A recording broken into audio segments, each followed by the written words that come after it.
Assalamualaikum warahmatullahi wabarakatuh. Saya Syafa Tasya Zinuardifa dari jurusan Teknologi Pendidikan ingin membuat video pembelajaran menggunakan aplikasi rekaman Bandicam. Untuk mata pelajarannya Pendidikan Kewarganegaraan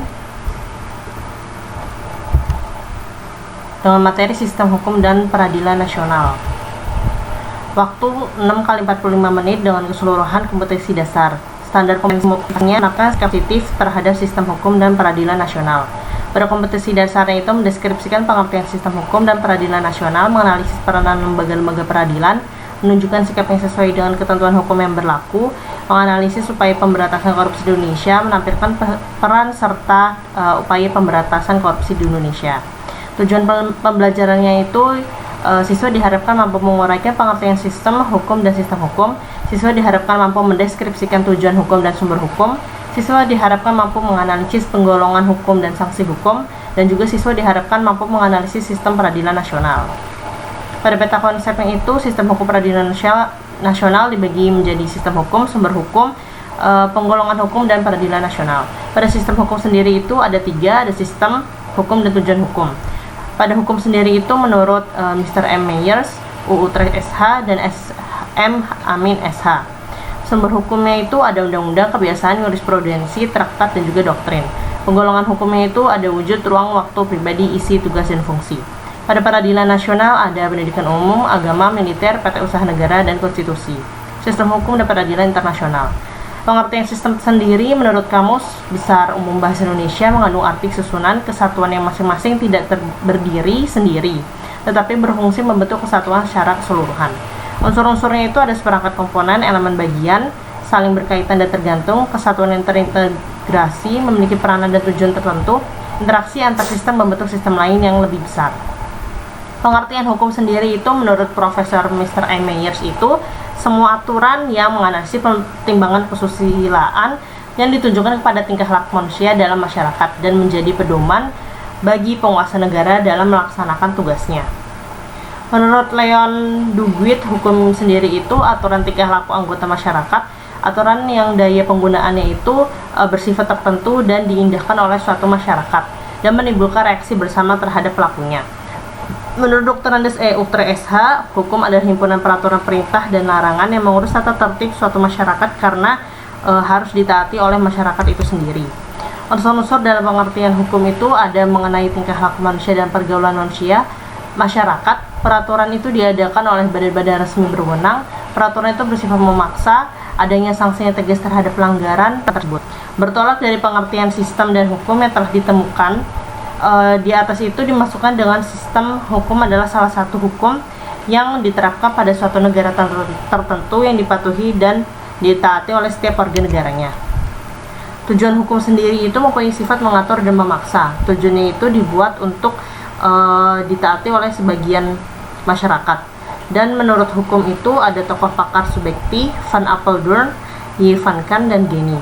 Pendapat yang dikemukakannya itu menurut Subekti itu hukum mengacu pada tujuan negara yang mendatangkan atau ingin mencapai kemakmuran dan kebahagiaan pada rakyatnya. Sedangkan menurut Van Apeldoorn mengatur pergaulan itu hukum dengan melindungi kepentingan hukum manusia tertentu seperti kehormatan, kemerdekaan jiwa, harta benda dari pihak yang merugikan. Y. Van Kan pendapatnya itu tujuan hukum menjaga kepentingan tiap-tiap manusia yang tidak boleh diganggu. Menurut Geni, hukum bertujuan semata-mata untuk mencakup keadilan sebagai unsur keadilan dan kepentingan daya guna dan kemanfaatan bagi warga. Sumber hukum itu menimbulkan aturan yang mempunyai kekuatan memaksa, yakni aturan-aturan pelanggaran yang dikenai sanksi yang tegas dan nyata. Sumber hukumnya itu kayak seperti material dan hukum formal. Macam-macamnya itu seperti undang-undang, traktat, kebiasaan hukum tidak tertulis, doktrin, dan jurisprudensi. Tata urutannya itu menurut TAP MPR nomor 3, nomor 3 /MPR /2003. Tata urutannya merupakan pedoman pembuatan aturan hukum di bawahnya. Tata urutannya itu sebagai berikut: Undang-Undang Dasar 45, Ketetapan MPR RI, Undang-Undang Peraturan Pemerintahan Pengganti Undang-Undang Perpu, Peraturan Pemerintah dan Keputusan Presiden, juga Peraturan Daerah. Pada penugasan praktik kewarganegaraan ini ada soal dan pembahasannya. Siswa itu disuruh untuk mempelajari materi-materi tentang hukum, lalu menuliskan di sistem hukum dan sistem pendapat menurut Profesor Subekti dan Van Kan, dan berikan tanggapan penjelasannya. Pada penggolongan hukum itu ada wujud, ruang, waktu, dan pribadi. Isi, fungsi, tugas, dan fungsi. Wujud itu tertulis, tidak tertulis, ruang, lokal, nasional, internasional, waktu, ius quantitum, ius hukum antar waktu, pribadi, satu, semua antar golongan. Sedangkan isi itu ada dibagi publik dan privat perdata. Publik itu ada hukum tata, administrasi, pidana, dan acara. Kalau perdata itu ada hukum keluarga, kekayaan, dan waris. Tugas fungsinya itu material, sedangkan formal, pidana, perdata, formal. Sanksi hukum menurut pasal 10 KUHP, hukuman pokok terdiri dari hukuman mati, hukuman penjara yang terdiri dari hukuman seumur hidup, sementara waktu setinggi-tingginya 20 tahun dan sekurangnya 1 tahun. Hukuman kurung setinggi-tingginya 1 tahun dan sekurang-kurangnya 1 hari. Hukuman tambahan itu ada pencabutan hak-hak tertentu, perampasan penyitaan barang-barang tertentu, pengumuman keputusan hakim. Perbedaan hukum pidana dan perdata itu, sedang kalau pidana itu hukumnya segera disikapi oleh pengadilan setelah menerima berkas polisi. Hukum perdata itu dapat disikapi oleh pengadilan setelah ada perpaduan dari pihak yang merasa dirugikan. Pada hukum perdata di sini itu seperti penggugat dan pihak yang diadukan tergugat. Ini ada soal dan pembahasannya, penugasan praktik yang dilakukan oleh siswa Peradilan Nasional. Pada pasal 1 UU 4 2004 itu peradilan itu ada peradilan umum, peradilan agama, militer, tata usaha negara, dan sebuah mahkamah konstitusi. Ini merupakan contoh bentuk dari bagan hukum peradilan nasional strukturnya.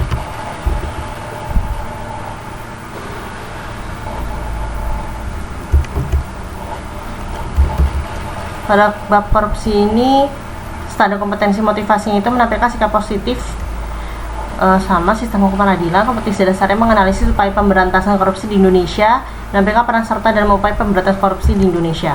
Tujuan pembelajarannya itu siswa diharapkan mampu menguraikan pengertian korupsi dan persepsi masyarakat tentang korupsi. Siswa diharapkan mampu menganalisis fenomena korupsi di Indonesia, diharapkan mampu menampilkan sikap peran serta masyarakat pemberantasan korupsi di Indonesia. Peta konsepnya, pengertian korupsi, pengertian, gambaran, persepsi, fenomena, peran, serta upaya pemberantasan. Pengertian korupsi sendiri penyelewengan atau penggelapan uang negara atau perusahaan. Ada kolusi dan nepotisme. Kolusi itu permufakatan atau kerjasama dengan melawan hukum. Kalau nepotisme itu setiap perbuatan sikap terhadap korupsi. Gratifikasi pasal 12W UU nomor 20 tahun 2001, pemberian dalam arti luas, diterima dalam negeri maupun luar negeri. Pengecualiannya itu ada pasal 12C ayat 1. Kemudian simak video penjelasan contoh kasus korupsi di Indonesia. Korupsi dengan nilai jarahan terbesar di Indonesia. Kami hadirkan ini, saudara. Yang pertama adalah Edi Tansil, pria kelahiran Makassar tahun 1953 ini terlibat dalam kasus kredit macet Bapindo dengan nilai jarahan sebesar 9 triliun rupiah. Ini adalah contoh pelaku dari kasus korupsi di Indonesia, yaitu ada yang terjadi pada kurang lebihnya 4 sampai atau 2 tahun silam. Sebanyak 23 dari pelaku korupsi. Saudara, ini indeks persepsi korupsi tahun 2004 dan Indonesia berada di tingkat 137 dengan rentannya 2,0. Ini contoh dari soal uji kompetensi dan pembahasan, soal esai dan uraian, serta pembahasannya sudah dijelaskan sebelumnya.